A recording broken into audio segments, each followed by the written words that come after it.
Welcome back to Off the Desk. The Appleton Flag Day Parade is celebrating its 75th anniversary, and this year there is a big change to the route. Joining me now is Corey Otis. He is the chairman of the City of Appleton Parades Committee. Corey, thanks so much for being here today. Thanks for having me, Stacy. Absolutely. The parade is Saturday, June 13th at 2 p.m. We want to make sure we get that out right away.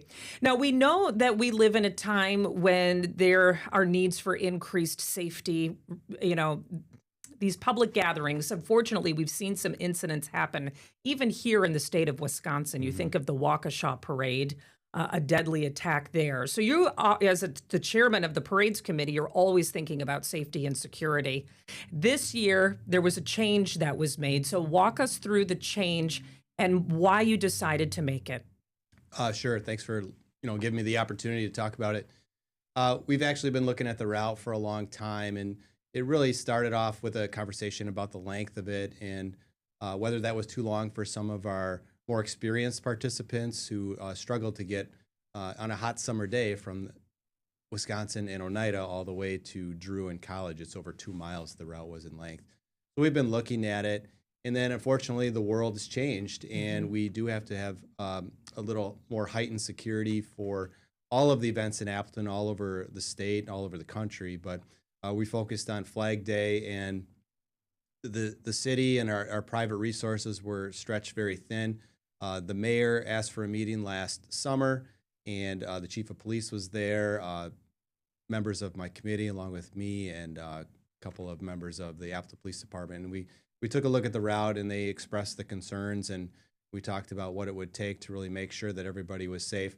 We looked at College Avenue as a tried and tested route. That's where the downtown Appleton Christmas Parade has been run for over 50 years. And we really felt like this was the time to consolidate it and bring it down to a shorter route. It's about 1 mile now, and it's one that the police department and the city and the Parades Committee really feel confident that we can secure not only the spectators, but our participants and our volunteers too. I mean, we're talking about tens of thousands of people. That's a lot of weight. That's a lot of responsibility. So we made a really tough decision. We had to cut it down from Wisconsin Avenue, State Street, and College just down to College. It really breaks our heart that we have to say goodbye to our State Street spectators, our Wisconsin Avenue spectators, lots of families and businesses there who came out every year. But we feel like this is the best decision for the future of the event and certainly for the safety of everybody involved. You can never be too safe. True. But I know this was carefully considered before you made such a big decision. So we talked about the route. I just showed it. When you have it more contained, specifically, how can you improve safety and security? You have more officers in a smaller space, right?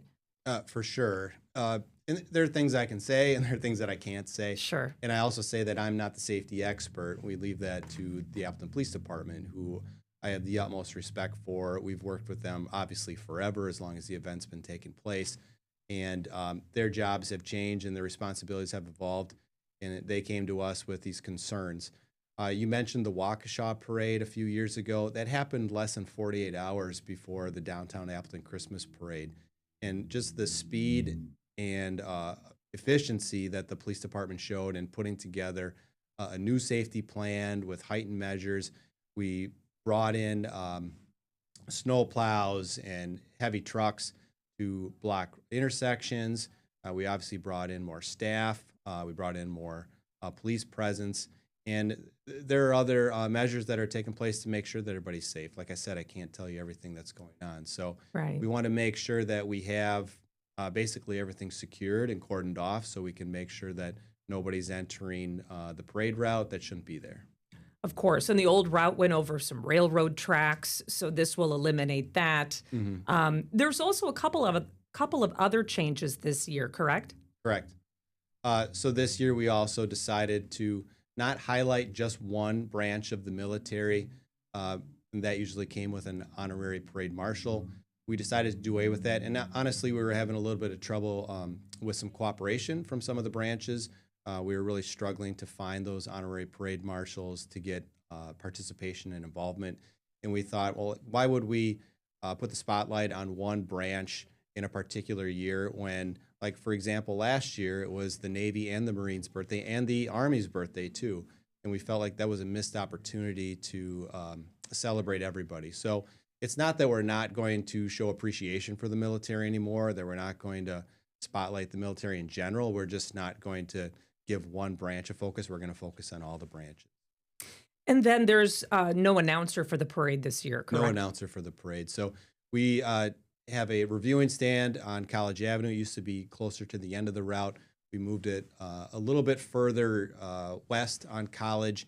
And because we don't have an honorary parade marshal, we don't have as many dignitaries coming to stop and watch the parade from the reviewing stand. A lot of them have family elsewhere and they want to watch it with their loved ones. That's perfectly understandable. So that was a cost-saving measure for us. It allowed us to save a little bit of money, and really it was something that we didn't find was necessary anymore for the parade. This year, we'll see a lot of the usual traditions this year. The theme is Stars, Stripes, and New Beginnings. Mm-hmm. And it's extra special because it's the 75th anniversary of the Flag Day Parade. It's also America's 250th birthday. So do you have anything special planned? We've reached out to different units, and we are putting together our lineup next week. So obviously our applications we're still accepting those through April 15th. Once we get all of those in, then we start to put together the lineup, and we start to put together the staging directions, and we try to make sure that we put it together in a way that's going to spotlight everybody. But we do have the Quantico Marine Band coming in. We have we're penciled into the Badger Band schedule. So there's going to be a lot of stuff that people recognize from previous years, and we'll bring in a few new items as well. You mentioned that application deadline. It's Wednesday, April 15th. People can find applications on the new City of Appleton website, also the City of Appleton Parade's Facebook page. And I do want to mention that WFRV is a proud official media partner of this parade back from the 1980s. We're going to be broadcasting the parade on Saturday, June 13th at 10:35 p.m. And before we go, I know, Corey, you wanted to mention that the Memorial Day Parade is coming up as well. Yeah, the Memorial Day Parade is Monday, May 25th, 9 a.m., starts on College Avenue, and then it winds its way to Riverside Cemetery. The traditions there stand, nothing has changed there. We've got a lot of change today, but this year, and that would be probably a little bit too much. So that ends at Riverside Cemetery, where we have our moment of remembrance ceremony. So we'll have a keynote speaker from one of the area high schools, along with some other forensics performers. And it's really a beautiful way to celebrate fallen servicemen and women, those who made the ultimate sacrifice, a way for the community to come together. Absolutely. Well, thank you so much, Corey. I know for you, this is a family affair. You've have many family members who've been a part of this, and I know that the community appreciates all that you and the community, or the committee rather, do to bring these parades to our community. So thank you so much. It's an honor. Thank you.